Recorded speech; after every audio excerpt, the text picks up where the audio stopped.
Language assessment aims at measuring, language का जो assessment होता है वो किस चीज की मेजर करता है, किस चीज को मापता है। Option number A, how much each learner achieved in comparison to his peers, कितना बच्चों ने सीखा अचीव किया है किसके कंपैरिजन में, अपने साथियों की तुलना में। तो आप सभी जानते होंगे कि चाहे वो एनईपी हो या एनसीएफ हो या जो भी पाठचर्या है, वो कभी ये नहीं कहती है कि किसी के साथ तुलनात्मक रूप में अध्ययन किया जाना चाहिए या लर्निंग ऐसे एटमॉस्फेयर में होनी चाहिए जहां पर तुलनात्मक वातावरण हो। तो हम किसी से तुलना करके नहीं सीखने जा रहे हैं, ये ऑप्शन गलत हो जाएगा।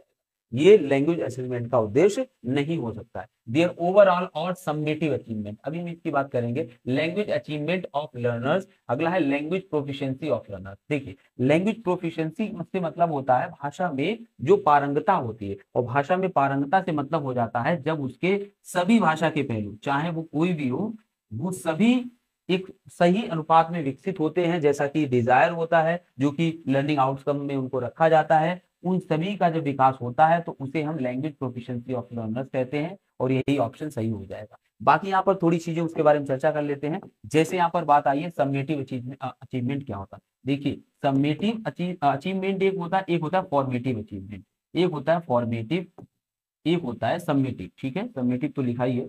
फॉर्मेटिव अचीवमेंट क्या होता है, ऐसा एक्चुअली फॉर्मेटिव असेसमेंट इसको बोला जाता है, फॉर्मेटिव असेसमेंट बोला जाता है। फॉर्मेटिव असेसमेंट ये होता है कि जब बच्चा पढ़ने के दौरान बच्चे का मूल्यांकन किया जाता है, ताकि ये पता हो सके कि बच्चे को जो पढ़ रहा है उसमें क्या कमियां छूट रही हैं, तो उसके हिसाब से क्या बनाई जा सके, स्ट्रेटेजीज बनाई जा सके, उसके हिसाब से बच्चे को फीडबैक दिया जा सके कि आप कहाँ पर गलती कर रहे हो, कैसे आपको करना है। बच्चे के महत्वपूर्ण जो महत्वपूर्ण उसके योग्यताएं वहां पर डेवलप हो रही हैं और कौन सी छूट रही है उसके बारे में चर्चा की जाए, तो ऐसे असेसमेंट को फॉर्मेटिव असेसमेंट कहा जाता है। वहीं पर समेटिव असेसमेंट होता है at the last of the learning, ये ड्यूरिंग द लर्निंग होता है, जब लर्निंग हो रही होती है तब जो असेसमेंट किया जाता है उसको फॉर्मेटिव असेसमेंट कहते हैं। और at the last of the learning, जब लर्निंग होने के बाद कोई असेसमेंट किया जाता है उसको समेटिव असेसमेंट कहते हैं, और ये बताता है कि गोल्स कहाँ तक या जो लर्निंग आउटकम्स हैं उनको कितना प्राप्त किया गया है। और जो भी उसके बाद में हम कह सकते हैं कि एक तरह से बच्चों की